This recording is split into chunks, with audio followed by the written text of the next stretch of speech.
Well, time to do a little English talking again in my new voice mode.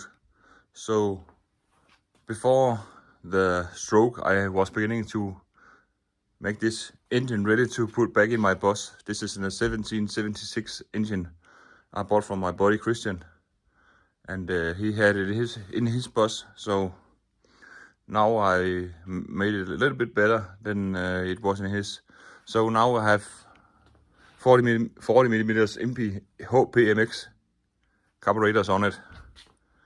Should be plenty for this little engine, but let's see how that goes. As I said, this is a 1776 engine with a W100 cam, and we have the heads are 40 millimeters intake and 35.5 exhaust valves. So it should be a really good engine for my bus. So and before we put it in, I have some modifications I have to do. One of them is we have gonna fit a electric fuel pump with a relay that turns on with the ignition and prime it, and then when the ignition is on, it's pumping clever stuff from CSP. So and when I get the bus on the lift, I have a remote oil filler I want to have on it, and an external oil cooler besides the one there's in the fan house. So that's a little upgrade to keep the engine cold. Then I have fitted a rust-free exhaust from JP Group. This is actually from they made this for a split bus. So a little modification, and I could fit it in my engine compartment on my early bay. Exciting stuff. And these are the new heat boxes they produce at MP with a even bigger diameter in the exhaust, so it kind of fits together all the stuff. So and I want this because the chilly mornings, it's nice to have you can just pull a lever and have a little bit of heat on your windscreen or feet or whatever. I have a diesel heater in the car, but it doesn't work very good when have to pump from the rear to the front. So this is a better solution. And then I just use the diesel heater as a standstill heater when I'm parked or whatever, or have to heat it up before going. So, but a neat little engine with a different pull system for the belt.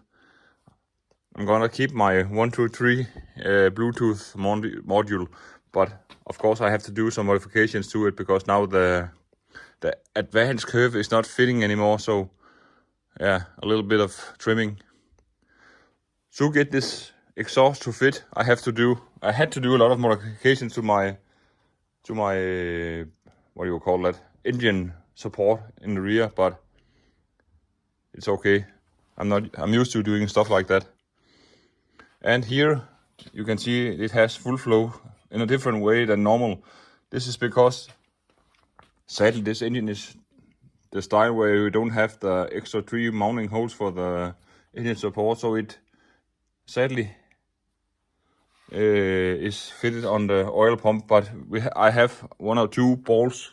Yeah, it's funny because it had one on the one side of it to mount the support on. So yeah, it's okay. I can live with this. It's okay. So anyway, the next problem is we have to do a little bit of moving around because my boss is in here and it's pretty cold in here. I want to get it in this room where the heat is, and so a little bit of moving around. But Christian will be here in just a short while, and we have to move this stuff around so I can get the bus in here and work on it. As you can hear on my voice, I'm still on the new mode, and things are not going so fast because of what I've been through. So anyway, it's good to be back and do a little bit of stuff, but it takes more time than it used to do. But anyway, now we are going. Let's get this bus turned around in here so we can see all the small things I have to do before I can put the engine in and make it ready for spring. The weather is not bad right now, but it's still really cold. But other than that, I have another problem. Because of the stroke, I am not allowed to drive a car until another month. So the 16th of April is the day I can drive cars again. That's okay, I can live with that too.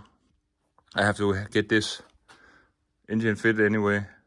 So stay tuned, moving time.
I missed my hand.